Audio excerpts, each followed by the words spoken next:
George Vanderbilt visited Asheville with his mother in 1888 and fell in love with the area.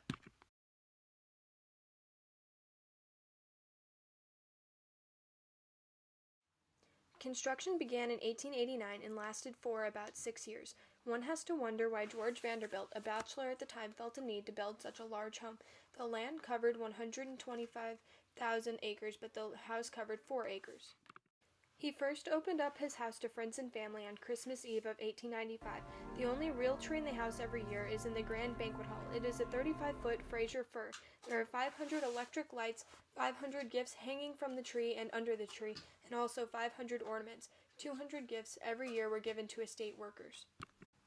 Not many clocks were around the house except for on the 4th floor in the servants' rooms because their job was to be responsible for the schedule and to keep people on track.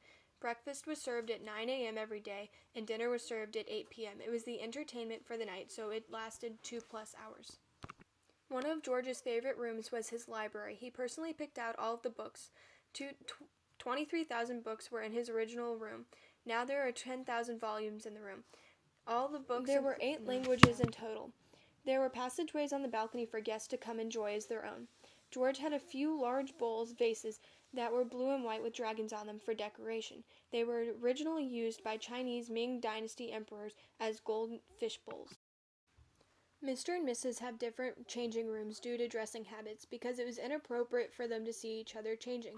There are 33 different guest bedrooms in the house with 35 total bedrooms. Every bedroom has a theme and architectural color. George's bed sits up high on a platform as a symbol for his elevated status and wealth.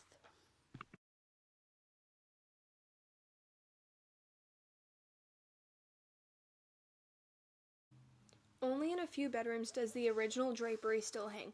They have glass covering it so that it is preserved well. This was known as the Louis XV room. Cornelia was born in this room, and years later her 2 boys were too. When doctors sent these women to bed rest, it had an incredible view from this room, so they had something to look at during the day. The basement holds 29 feet deep and 14 feet wide stone foundation. This was known as the Halloween room, and on New Year's Eve, party guests helped paint this room. It was gypsy themed, and the piano rolls matched the scenes. This bowling alley was one of the first in a private resident home. It covered 90 feet, and it lined up with the length of a tapestry room upstairs. A servant would stand at the end of the lane for the bowling, and as the ball came down, they would reset the pins. The swimming pool held 70,000 gallons of water, and they got their water from the mountaintop reservoir of ice-cold water. They would fill it, heat it, swim in it, and drain it again. Today it leaks and cannot be used. The basement held many different pantries. They had 5 different fridges and only 1 walk-in fridge. All of the different kitchens and pantries and fridges also had clocks in them so that the workers in there would be able to tell what time it was and keep a strict schedule. In order to get things from one place to another in such a large home, they came up with an electric dumbwaiter that got things from one floor to another very quickly. The men had a billiard and gun rooms that they would hang out in and enjoy their time in. They were very detailed ceilings, and on the wall would be the game they shot and the heads of it.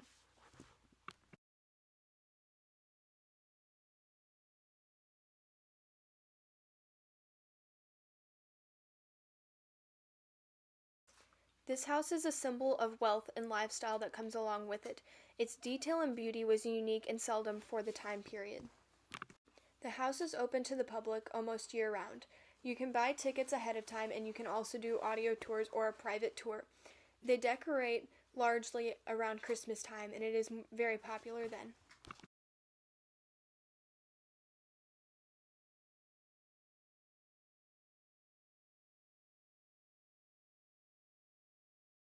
You can reserve the location for private parties or for weddings. It is a very beautiful venue to celebrate a momentous occasion. As the family business has progressed, the tourist industry has gotten larger. The first inn and/or hotel to open on the property opened in 2001 and has only grown since.